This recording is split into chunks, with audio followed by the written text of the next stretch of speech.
சகோதர சகோதரிகளே, உங்கள் அனைவருக்கும் என்னுடைய முதற்கண் வணக்கத்தை தெரிவித்துக் கொள்கிறேன். அரியலூர் மாவட்டம் உடையார்பாளையம் வட்டம் கல்லேரி கிராமத்திலிருந்து ரஜினிகாந்த் பேசுகின்றேன். எங்கள் கிராமம் ஒரு உள்கிராமமாகும். இக்கிராமத்திற்கு மயான வசதி இல்லை என்பது மிகப்பெரிய பேரிழப்பாகும். புகைப்பட கலைஞராக நான் பொதுநலன் கருதி எங்கள் கிராமத்தின் அனைவரும் ஒற்றுமையினால் இந்த மயான வசதி எங்களுக்கு கிடைத்தது என்பதை 26/2/2006 அன்று காரைக்கால் வானொலியில் எனது மனம் விழையுது என்ற பிரதி ஒளிபரப்பானது. இப்பிரதியில் என்னுடைய 3வது பாடலாக இந்த பாடலை நான் ஒளிபரப்ப கேட்டிருந்தேன். அந்த பாடலுக்கான கருத்தும் கானமும் ஒளிபரப்பானது. அந்த பாடல் மிகவும் சிறப்பாக அமைந்தது என்பது குறிப்பிடத்தக்கது.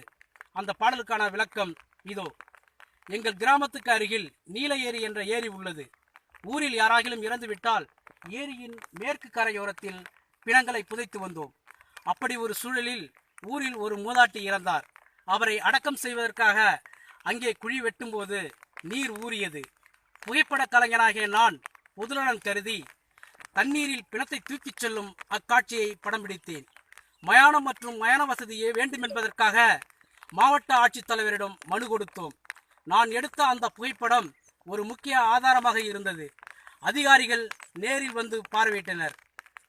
முரட்டுக்காலை திரைப்படத்தில் பொதுவாக என் மனசு தங்கம் என்ற பாடல் எனக்கு மிகவும் பிடிக்கும். இப்பாடலில் வரும் வரிகளாவன: பிறந்த ஊருக்கு புகழத்தேடு, வளர்ந்த நாட்டுக்கு பெருமைச்சேரு என்கிற வரிகளும் பிடிக்கும். எனக்காகவும் எங்கள் கிராமத்தினர் அனைவருக்காகவும் வானொலியில் தமிழ் விடுகளா என கேட்டிருந்தேன். 26/2/2006 காரைக்கால் வானொலியில் இப்பாடல் ஒளிபரப்பானது. பொதுவாக என் மனசு தங்கம், ஒரு போட்டியினா வந்து விட்ட சிங்கம் என்ற பாடல் ஒளிபரப்பானது. இப்பாடலில் மிகப்பெரிய ஒரு தூண்டுதலாக, ஒரு பொது வாழ்வில் தூண்டுவதற்கான வரிகளும் அங்கே இருந்த காரணத்தினால் நான் ஒரு புகைப்பட கலைஞராக இருந்து எங்கள் கிராமத்திற்கு புதிய மயானம், புதிய வசதி ஏற்படுத்தி என்னால் எங்கள் கிராமத்தின் அனைவருக்கும் ஒரு நன்மை கிடைத்தது என்பதை இங்கே பதிவு செய்ய நான் கடமைப்பட்டிருக்கிறேன். மேலும் என்னுடைய பிரதி ஒளிபரப்பானது குறித்து அரியலூர் மாவட்டம் கீழக்குடியிருப்பு சிங்காரவேலு அவர்களுக்கு என்னுடைய முதற்கண் வணக்கத்தை தெரிவித்துக் கொள்கிறேன். எனக்கு மிகப்பெரிய ஒரு பாராட்டு கடிதம் எழுதியிருந்தார். அதையும் என்னுடைய ஃபேஸ்புக்கிலே நான் பதிவு செய்திருக்கிறேன். முதற் பாடலே பெற்றோரின் பெருமை உழைத்தும் பாடலாக அமைந்தது அருமை, இனிமை, பாராட்டுகள் என்று சொல்லியிருந்தார். அந்த நல்லுள்ளத்துக்கு எனது நன்றியையும் தெரிவித்துக் கொள்கிறேன். நன்றி, வணக்கம்.